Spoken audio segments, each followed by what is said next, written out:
Don't forget a special programme on the BBC iPlayer presented by Jane Hill and Jason Solomons on all the Oscar news. Now, residents stranded in a flooded town in northern Australia have been warned of the dangers of roaming crocodiles. More than half of the population of Burketown in Queensland has been evacuated by helicopter after saltwater crocodiles, the world's largest reptiles, were spotted. A nearby river has risen 7 metres above its normal level, inundating homes and washing away roads.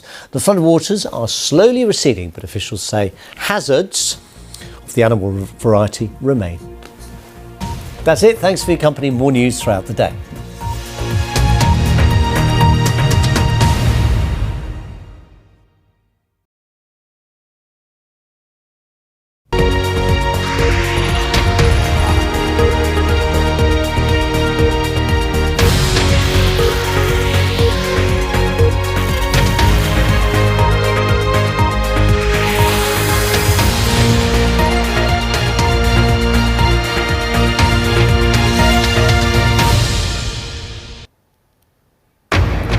This is BBC World News. I'm Geeta Guru-Murthy. Our top stories. Gary Lineker is to return to Match of the Day as the BBC announces an independent review of social media guidelines and apologises to audiences. There'd never been an easy solution, but asking Gary to step back off air was, I think, a significant thing. And now we look forward with this agreement moving forward to resolve things and get back to business as usual. After the collapse of the US Silicon Valley Bank, the British government and the Bank of England facilitate a private sale of its UK arm to HSBC, while the US intervenes to shore up its financial markets. The UK Prime Minister's in California to discuss defence and the potential threat from China with leaders of the US and Australia. A great night for the eccentric multiverse film Everything Everywhere All at Once, which has won 7 Oscars, including Best Picture, Best Director and Best Actress for Michelle Yeoh. This is proof that dreams dream big and dreams do come true. And ladies, don't let anybody tell you you are ever past your prime.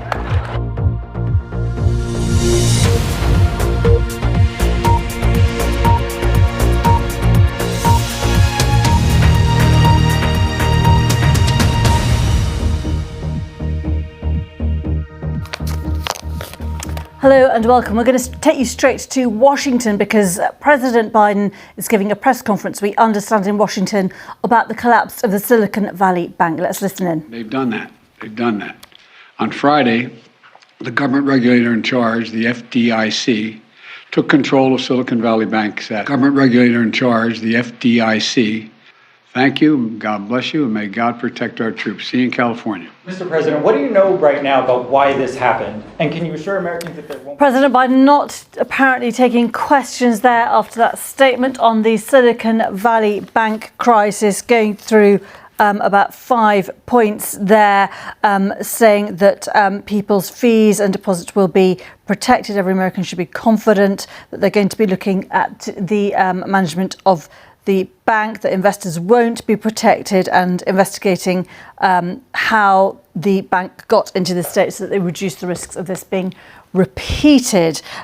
So a brief statement there, but wanting to reassure those who had money with the Silicon Valley Bank. Well, shares in a number of European banks plunged today following the collapse of that California-based bank last week. And as we've been hearing, in the US, the Treasury and Federal Reserve said depositors will be fully protected. The American taxpayer won't bear any of the losses from the move. Here in the UK, HSBC Bank has bought the UK arm of SVB for £1, bringing relief to UK tech firms who warned they could go bust without help. Well, Mohammed El-Arian is the president of Queen's College at Cambridge University and chief economic advisor at Alliance. He gave us his assessment of the bank's failure. Mohammed El-Arian from Cambridge University there. The BBC has announced that its high-profile sports presenter Gary Lineker will be allowed back on air 3 days after he was told to step back from presenting because of a tweet in which he criticised UK government policy. The corporation says it will now hold an independent review of its impartiality guidelines, and in the meantime the presenter would abide by its current rules. Well, in a statement, the broadcaster's Director General Tim Davie apologised for the disruption caused when other BBC presenters refused to present the weekend football coverage. Gary Lineker's tweets, in which he compared the language used by ministers over migration to that used in 1930s Germany, drew angry protests from Conservative MPs.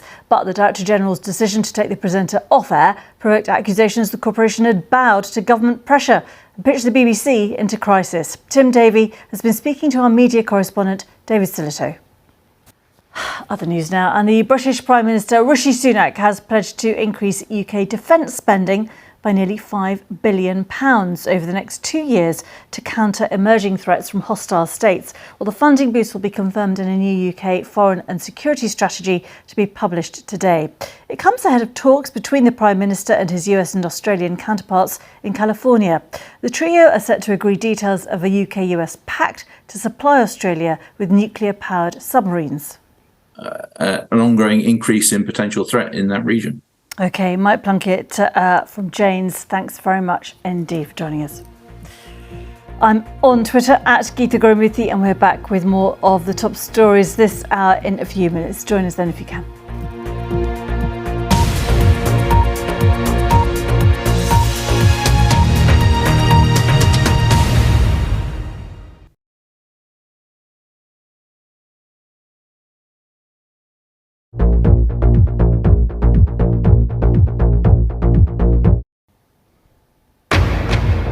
This is BBC World News. I'm Geeta Guru-Murthy. Our top stories. Gary Lineker to return to Match of the Day as the BBC announces an independent review of social media guidelines and apologises to audiences. There'd never been an easy solution, but asking Gary to step back off air was, I think, a significant thing. And now we look forward with this agreement moving forward to resolve things and get back to business as usual. After the collapse of the US Silicon Valley Bank, President Biden promises that US taxpayers will not be responsible for losses from the failed bank. In the UK, HSBC buys its UK arm. The British Prime Minister is in California to discuss defence and the potential threat from China with leaders of the US and Australia.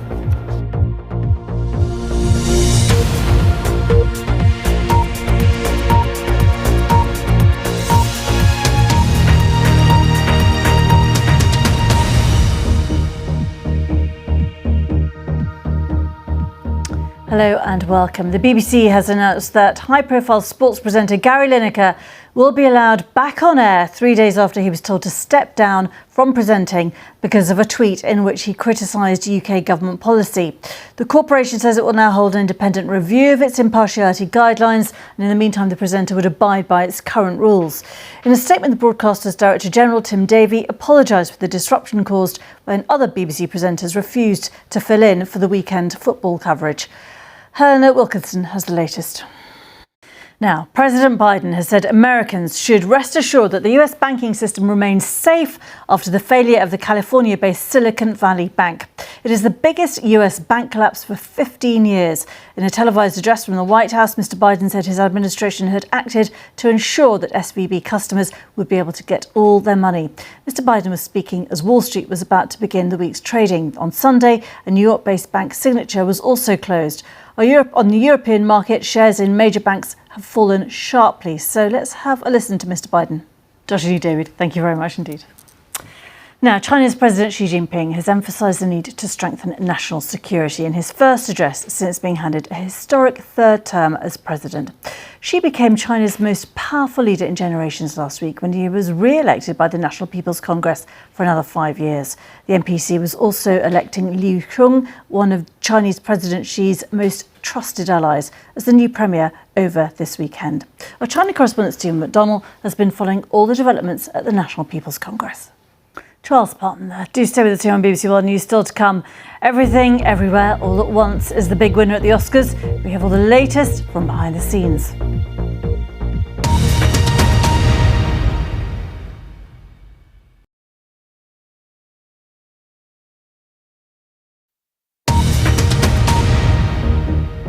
This This is BBC World News, the latest headlines. Saudi Arabia's state-owned oil giant Aramco has announced a record profit of $161.1 billion for 2022, helped by soaring energy prices and bigger volumes. Emily Brown reports. That's Ajay Banga there speaking to Zawadi Modibo. Now, Hollywood has celebrated the biggest night in movies at the Oscars, and the sci-fi fantasy Everything Everywhere All at Once has dominated the awards, winning 7 in total, including Best Picture and Best Director. It also won 3 of the 4 acting categories. Lisa Mzimba reports. Well, there's a few movies to go and see if you haven't caught up with those Oscar winners and the nominees, of course. I'm on Twitter at Geeta Guru-Murthy. Good to see you. We are back very soon. Thanks for being with us. Bye for now.